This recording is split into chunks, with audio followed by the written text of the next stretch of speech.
Hello everyone, welcome back. Last video में हमने ये वाली एग्जाम्पल स्टार्ट की थी और सिंप्लेक्स टेबल 1 तक हमने कंस्ट्रक्ट की थी। नाउ मूविंग ऑन, अब यहाँ से हम सिंप्लेक्स टेबल 2 कंस्ट्रक्ट करेंगे। ये वाली वैल्यू को 1 बनाएंगे और ये वाली वैल्यू को 0। और ये हम कैसे बनाएंगे? With the help of operations, जैसे हमने मैक्सिमाइजेशन की एग्जाम्पल में किया था। अगर मुझे 40 की वैल्यू 1 बनानी है तो मैं कैसे बनाऊंगी? By dividing 40 by 40। तो यहीं से हमारा फर्स्ट ऑपरेशन बनेगा row 2 which is this one. तो यहाँ से हमारा ऑपरेशन बनेगा R2 is equals to R2 divided by 40। तो यहाँ से हमारा फर्स्ट ऑपरेशन होगा R2 is equals to R2 divided by 40। और यहाँ पर हम डैश से न्यू R2 जो हमारी कंस्ट्रक्ट होगी हम उसे डिनोट करेंगे और R1 को R1 डैश से, ताकि हमें कोई कंफ्यूजन ना हो। और यहाँ पर मैंने वैल्यूज़ लिख ली हैं पुरानी R2 की। Now moving on, 1200 divided by 40 is 30। Then here 1, 3 by 4, फिर 0 by 40 minus 1 by 40, 0 by 40 is 0 only, 1 divided by 40। और यहाँ से हम A2 को ड्रॉप करेंगे और X1 को इंट्रोड्यूस करेंगे। तो यहाँ टॉप पर हम लिख लेंगे introducing X1 and dropping X2। तो यहाँ पर X1 वैल्यूज़ जो हमने अभी डिराइव करी हैं 31। मूविंग फॉरवर्ड, अब यहाँ पर हम वैल्यू 0 कैसे लेकर आएंगे? मैं यहाँ पर ऑपरेशन लगा रही हूँ R1 dash is equals to जो पुरानी R1 है माइनस 20 इंटू जो हमारी न्यू R2 आई है। तो यहाँ पर मैंने साइड पर पुरानी वैल्यूज़ लिख ली हैं और इसमें से हम माइनस करेंगे 20 इंटू जो हमारी न्यू R2 डिराइव हुई है, लाइक दिस। तो यहाँ से मेरी वैल्यू 0 यहाँ पर आ गई है। तो यहाँ से हमारी वैल्यूज़ आई हैं, this is A1 only, 300, 0, 15, -1, half, 1 and half. Now moving on, अब यहाँ से नेक्स्ट स्टेप हम क्या परफॉर्म करेंगे? Driving ZJ। और ZJ कैसे आएगा? This into this plus 30 into 60। तो यहाँ से 300M plus 1800, next 0M plus 1 into 60, so this is 60। Now 15M plus 60 into 3 by 4 that is 45. Now here minus M by 2 plus minus 3 by 2। तो यहाँ पर minus 3 by 2, यहाँ पर M divide by 2 plus 3 by 2। Moving on to the next step, वो क्या है? CJ minus ZJ। यहाँ पर ये माइनस दिस, लाइक दिस। तो 60 minus 60 is 0। 80 minus 15M plus 45 is, तो this is equals to minus 15M plus 35. 0 minus minus M, so this is positive M. Next 0 minus M by 2 minus 3 by 2. So this is equals to minus M plus 3 divided by 2. Next M minus M is 0. Then M minus M by 2. So this is equals to minus M by 2 minus 3 by 2. तो यहाँ पर हमारा optimum solution कैसे आएगा? जब हमारी CJ minus ZJ की value सारी की सारी पॉजिटिव या इक्वल टू 0 होंगी। तो वो निकालने के लिए हम यहाँ पर M की कोई भी एक वैल्यू सपोज करेंगे। तो यहाँ पर मैं सपोज कर रही हूँ 2000।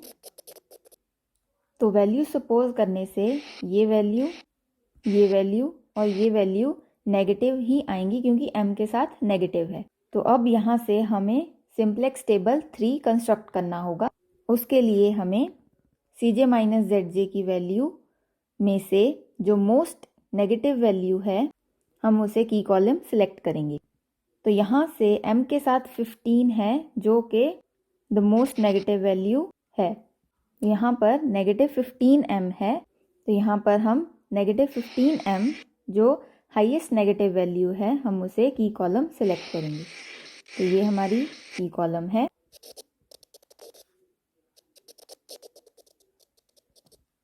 और फिर यहाँ पर हम एक और कॉलम ड्रॉ करेंगे मिनिमम रेशो का।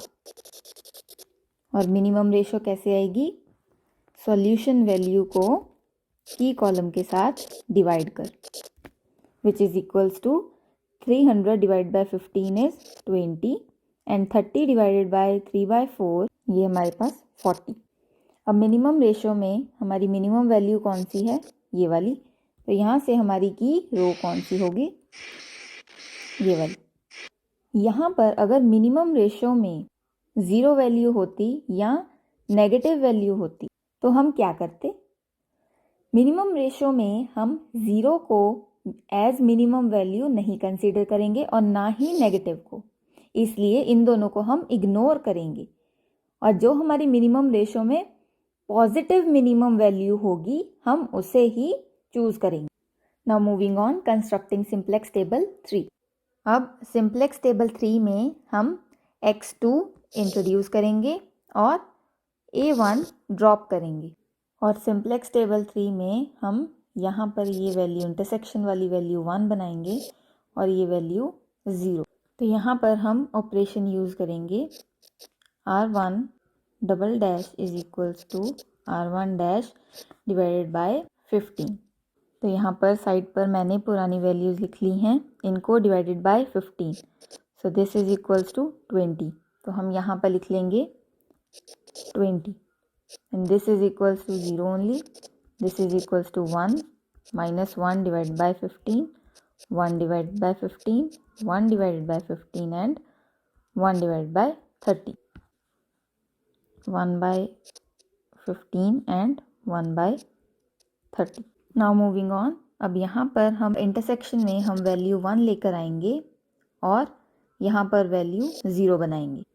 तो यहाँ पर मैं ऑपरेशन लगा रही हूँ r2 double dash is equals to r2 dash minus 3/4 into r1 जो भी हमने निकाली है डबल डैश। तो यहाँ पर मैंने वैल्यूज़ लिख ली हैं 30 ओल्ड वाली माइनस 3/4 इंटू जो हमारी new r1 double dash I है into 20। This is equals two into 0 minus 3/4 into 1। तो ये हमारे पास वैल्यूज़ डिराइव होकर आ गई हैं। Now moving on to the next step which is ZJ find out करना। तो वो हम कैसे करेंगे? This into this plus this into this. तो यहाँ पर we have 2500। Next 60, 80। Next moving on, तो यहाँ पर 80 minus 80 divide by 15 plus 60 by 20. So this is equals to minus 7/3. Moving on, 80 minus 80 divided by 30 plus minus 120 divided by 40. So this is equals to minus 1/3. Moving on, 80 into 1/15. So this is equals to positive 7/3. And next 8/3. Now next step Cj minus Zj. So this is equals to 60 minus 60 0, 80 minus 80 0, positive 7/3, positive 1/3 and यहाँ पर m minus 7/3 and m minus 8/3. तो यहाँ पर हमारा optimum solution कैसे आएगा? जब Cj और Zj greater than that is positive या 0 होंगी। तो यहाँ पर 0 0 पॉजिटिव पॉजिटिव, यहाँ पर m हम क्या एज्यूम करेंगे? A very large number. तो यहाँ पर अगर हम वेरी लार्ज नंबर में से 7/3 माइनस करेंगे भी तो तो हमारा आंसर पॉजिटिव ही होगा। तो यहाँ पर ये भी फुलफिल कर रहे हैं। So we have our optimum solution where the values of Cj minus Zj are greater than and equal to 0। अगर आप चाहें तो यहाँ पर जो आर्टिफिशियल वेरिएबल्स हैं ये हम ओमिट भी कर सकते हैं। और काफ़ी सारी एग्जाम्पल्स में अगर आप देखोगे तो ये वाली A1 और A2 की कॉलम ओमिट की हुई होती है, क्योंकि लास्ट में वैल्यू बचती that is m minus something. तो अगर हम वेरी लार्ज नंबर जो कि m की वैल्यू है और जो हम कुछ भी एज्यूम करेंगे और अगर उसमें से हम कोई भी अमाउंट माइनस करेंगे तो आंसर हमारा पॉजिटिव ही होगा। तो इस वजह से हम A1 और A2 को ओमिट भी कर सकते हैं। हम अपना सिंपलेक्स टेबल सिर्फ इन्हीं वेरिएबल्स के साथ भी बना सकते हैं, ये गलत नहीं होगा। तो यहाँ से हमारा ऑप्टिमम सॉल्यूशन है x1 की वैल्यू 15, x2 की वैल्यू 20 एंड z की वैल्यू इज़ 2500। तो लास्ट में आप ये ज़रूर कोट करेंगे, since all the values of Cj minus Zj are greater than and equal to 0, we have our optimum solution, that is x1 as 15, x2 as 20 and the value of z is 2500. So I hope with this example is clear to all. This example and the topic in general is clear to all. If you have found this video informative in your studies और आपकी इस video से कोई भी help हुई है, then do like and subscribe to the channel, ताकि ऐसी इंफॉर्मेटिव स्टडी मटेरियल इस चैनल पर पोस्ट होता रहे। Thank you so much for watching.